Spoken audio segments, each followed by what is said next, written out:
नमस्कार, मैं डॉक्टर अमिताभ बनर्जी, यूएचओ का चेयरपर्सन और क्यूवाइव हमारे मीडिया प्लेटफ़ॉर्म है। इस प्लेटफ़ॉर्म से आपको हम लोग हेल्थ मैसेज पहुँचाते हैं।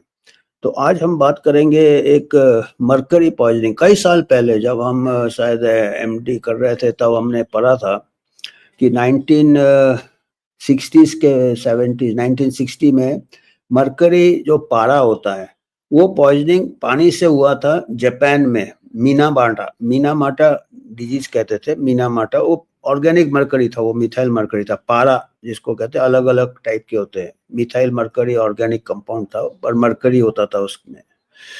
तो वो काफ़ी पानी दूषित हो गया था, इंडस्ट्री से इफ्लुएंट आते थे, पानी में मरकरी जाता था और मछलियाँ वगैरह वो पानी पीती थी, तो उसको उन मछलियों के बॉडी में मरकरी इकट्ठा होता था। और फिर लोग जो मीनामाटा बे में वो मछली पकड़ के खाते थे, तो उनको ब्रेन की बीमारी, नर्वस सिस्टम की बीमारी, उनको मिर्गी आता था या कन्वल्सन्स आते थे।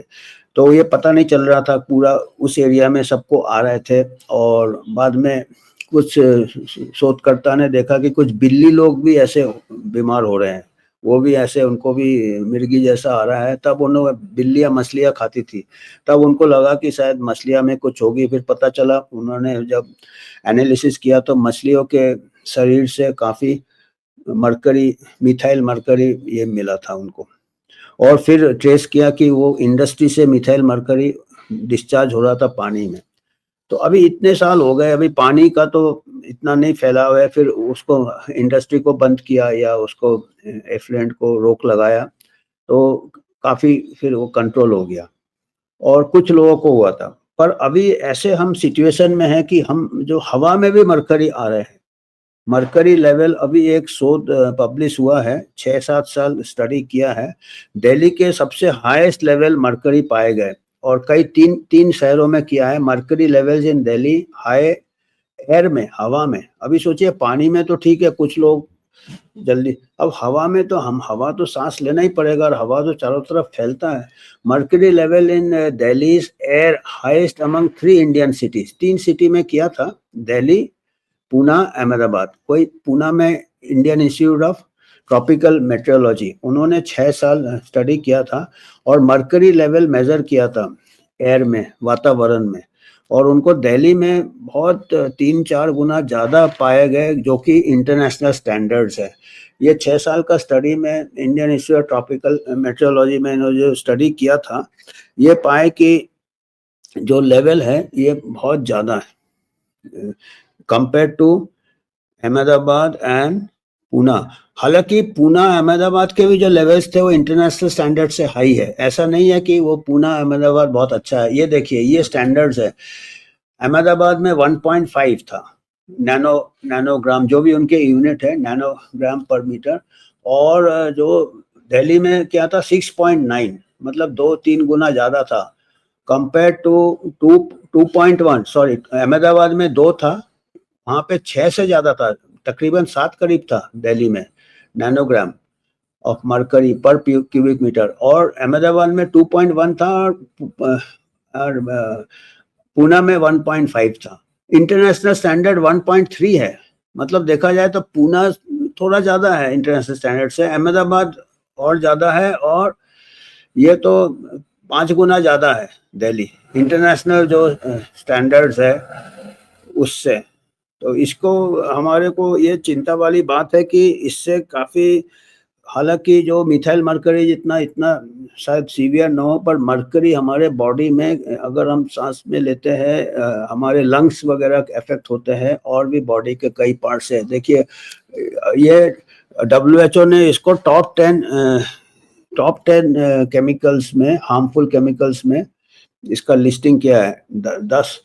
और अगर छोटा कम अमाउंट भी है, ये नैनोग्राम में है, ये शायद वो पानी से कम अमाउंट है, पर अगर 5 से 10 साल आपका एक्सपोजर होगा तो आपका नर्वस सिस्टम फिर अफेक्ट कर सकता है, डाइजेस्टिव सिस्टम, आपका पाचन शक्ति अफेक्ट कर सकता है, इम्यून सिस्टम, आपको बीमारी लड़ने का capacity, kidney damage, like any metal it can cause kidney damage. आप देख रहे हैं आजकल कितना किडनी वगैरह डायलिसिस का रिक्वायरमेंट हो रहा है। और लंग्स भी डैमेज कर सकता है। ये national institute of advance studies, Indian institute of science के प्रोफेसर ने बताया। और जो दिल्ली का मर्करी लेवल है ये हाईएस्ट इन साउथ एशिया, खाली इंडिया में ही हाईएस्ट नहीं है, पूरे साउथ एशिया में ये हाईएस्ट है। और ये ग्लोबल स्टैंडर्ड दिया है कि नॉर्थ वेस्टर्न कंट्रीज में 1.3 है, हमारे यहाँ 1.7 है, सदर्न हेमिस्फीयर है, तो पूना का जस्ट अंडर है। पर अहमदाबाद का 2 है, चलिए मार्जिनल ले ले, पर दिल्ली का 3 गुना है। तो इसको हमको कैसे करेंगे? अभी देखिए, अभी हम कई चीजें में मुश्किल हो जाता है। अभी अगर एयर में भी इतना मरकरी होगा, अभी कई चीज के देखिए, कई ऐसे ब्रेन की बीमारी है बच्चों में, बच्चे तो यंग होते हैं, बच्चों में इफेक्ट ज्यादा हो सकता है। एक अभी फिक्र है कि ऑटिज्म बढ़ गया कई सालों से, ऑटिज्म जो कि एक ब्रेन डेवलपमेंट है, न्यूरल डेवलपमेंट बच्चों में नहीं होता, उनका इमोशनल ये रहता है, वैक्यूम रहता है, इंटरेक्ट नहीं कर पाते हैं, और भी कुछ कम्युनिकेशन ये हो जाते हैं। वो ऑटिज्म का रेट तो काफी दिनों से बढ़ रहा है, पूरा वर्ल्ड में बढ़ रहा है।